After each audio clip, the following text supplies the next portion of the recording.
الہی تیری خاطر ہو میرا جینا میرا مرنا. آپ کو فری پھوکٹ میں کیمرے میں لا رہے ہیں یار، دیکھ لیں فری پھوکٹ میں. چلیں بھائی، محنت کرنے کے لیے نا ایک چیز بہت ضروری ہے. یعنی یہ بڑا لوگوں کو اشکال ہوتا ہے جو طلبہ ہے نا کہ یار محنت نہیں ہوتی پڑھائی میں. یہ ہوتا ہے نا اکثر، محنت یہ بہت اچھی باتیں ہیں، تو ساری وہی باتیں کامن جو سب علماء کرتے ہیں، ہم نے بھی وہی باتیں کی ہیں، کوئی نئی بات نہیں. لیکن یار محنت نہیں ہوتی. محنت کے لیے ایک اصول ذہن میں رکھیں کہ سارا دن محنت نہیں کرنی پہلے تو یہ، ورنہ 2 دن کے بعد تھک ہار کے بیٹھ جائیں گے. ہمارے جامعہ میں ایک بڑے سینئر استاذ ہیں، بہت اللہ نے ان کو علم بھی دیا، ترقی بھی دی، اور فیوچر میں انشاءاللہ امید ہے حضرت مفتی تقی عثمانی صاحب کے لیول کے بنیں گے وہ. تو میں ان سے پوچھتا ہوں یار آپ نے اتنا کیسے پڑھ لیا، اتنی کتابیں چاٹ گئے آپ. اور یہ انہوں نے کہا میرا معمول ہے پڑھائی کا صبح سے لے کے دوپہر 1 بجے تک بس. سمجھ رہے ہو؟ اس کے بعد آرام، اور پھر کچھ عصر تک کوئی ایسی ایکٹیویٹی، تھوڑا بہت انگلش سیکھ رہے ہیں وہ عصر تک. اس کے بعد عصر کے بعد بالکل فارغ. پھر اگر کچھ کرنا بھی ہے نا تو بوجھ نہیں ہوگا، اپنی مرضی سے کوئی کتاب کا دل چاہ مطالعہ کر لیا، نہیں تو نہیں. کیونکہ انسان کو جب یہ ہوتا ہے نا میں محنت کرنی ہے رات تک، تو وہ ہوتی نہیں ہے. جب انسان کو نا بھائی اتنے گھنٹے ہیں، اس کے بعد لو فری، صحیح ہے نا، اس کے بعد لو فری کریں گے تو وقت میں بہت برکت ہوتی ہے، بہت کچھ کر لیتا ہے وہ. ہمارے جب محنت کی ترغیب دی جاتی ہے نا، 24 گھنٹے کا شیڈول بنا کے دیا جاتا ہے جو دیکھنے میں بڑا اچھا ہوتا ہے، وہ اس میں بہت کم لوگ کامیاب ہوتے ہیں. ہمارے جیسے، ہم جیسے سب ایک ہی جیسے ہیں نا، وہ نہیں چل پاتے. وہ 4 دن کے بعد بولیں گے چھوڑو یار اچھی بڑی زندگی گزر رہی تھی ایسی خوشی. ٹھیک ہے، تو ایک ٹائم ہونا چاہیے یہاں سے یہاں تک بس، اس کے بعد نہیں. اور وہ صبح کا وقت ہو. صبح کے وقت میں تھوڑے وقت میں بہت زیادہ کام ہوتا ہے. پھر پڑھنے کا طریقہ کیا ہوگا یہ میں بتاتا ہوں. جی بھائی، اچھا میں یہ بات کر لوں پھر تاکہ میرا ٹاپک مکمل ہو جائے نا.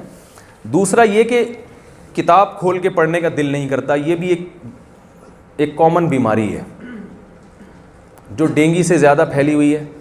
کسی کا بھی دل نہیں کر رہا. میرا خیال ہے اس پاکستان میں ایک بندہ بھی ایسا نہیں ہوگا.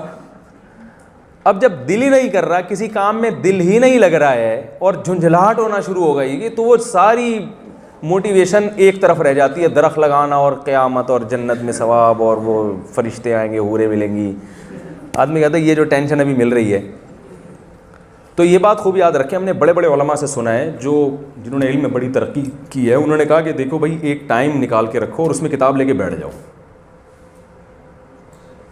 اس میں کتاب لے کے بیٹھ جاؤ.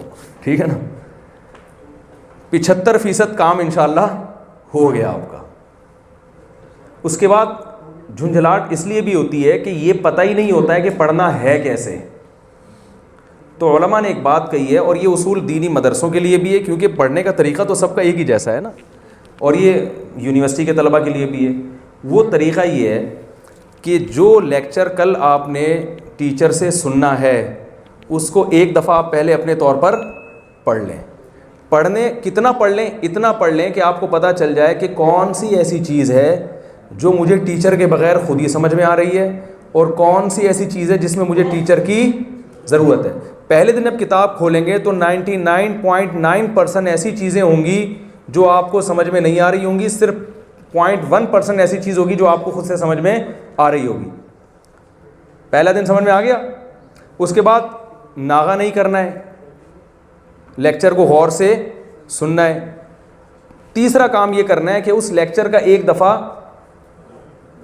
تکرار، جسے ہم اردو میں کہتے ہیں نا، ریوائز کرنا ہے کسی کو بٹھا کے سامنے، ایسے دیکھ کے نہیں، بلکہ وہ یعنی وہ لیکچر آپ ڈیلیور کر دیں کسی دوسرے کو. کسی کو بٹھا لیں، پیسے دے کے بٹھا لیں، بے شک بندہ 50 روپے لے ذرا بیٹھ جائے 15 منٹ کے لیے، تو وہ آپ نے اس کو وہ اپنے جو لیکچرار ہے نا اسی کے اسٹائل میں پورا لیکچر اس کو سنا دینا ہے. بس یہ آج کا کام، ایک دن کا کام آپ کا ختم. پھر اگلے دن کے لیکچر کی تیاری.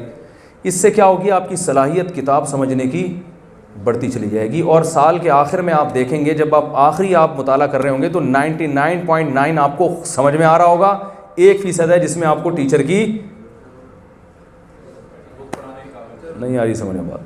اور مزہ آنا شروع ہو جائے گا. جب کسی کوئی کام سمجھ میں آتا ہے نا تو پھر دلچسپی پیدا ہونا شروع ہوتی ہے. ہوتا یہ ہے کہ شروع میں ہی وہ لیکچرار نے پڑھنا شروع کیا, وہ جب جس ٹاپک کو آپ نے پہلے پڑھا ہی نہ ہو وہ کسی کے پڑھانے سے سمجھ میں نہیں آتا. وہ شروع میں بوریت, پھر سمجھ میں نہیں آ رہا, پھر جھنجھلاہٹ, پھر کیا مصیبت, یہ کیا ہے, یہ کیا لکھا ہوا ہے, کیا ہے. وہ ایسی جھنجھلاہٹ پیدا ہوتی ہے انسان کو, تو پھر کہتا ہے پتہ نہیں کس مصیبت. پھر وہ پھرے تلاش کرتا ہے امتحان میں کامیابی کے لیے. پھر وہ 5 سالہ پیپر 5 ایئرز, اور اس میں کون کون سا سوال آیا تھا, کون کون سا نہیں آیا. تو یہ ویژن کیا تیل لینے.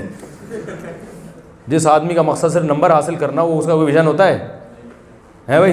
کوئی ویژن کہاں چلا گیا, تیل لینے گیا. تو اس لیے یہ بہت زبردست طریقہ ہے پڑھنے کا. اس میں کبھی کبھار ناغہ بھی ہو جائے گا تو توبہ استغفار کر لے آدمی, پھر دوبارہ سے اسی ٹریک تو صحیح ہونا چاہیے نا پڑھنے کا. اب آپ بتائیں بھائی کیا سوال پوچھ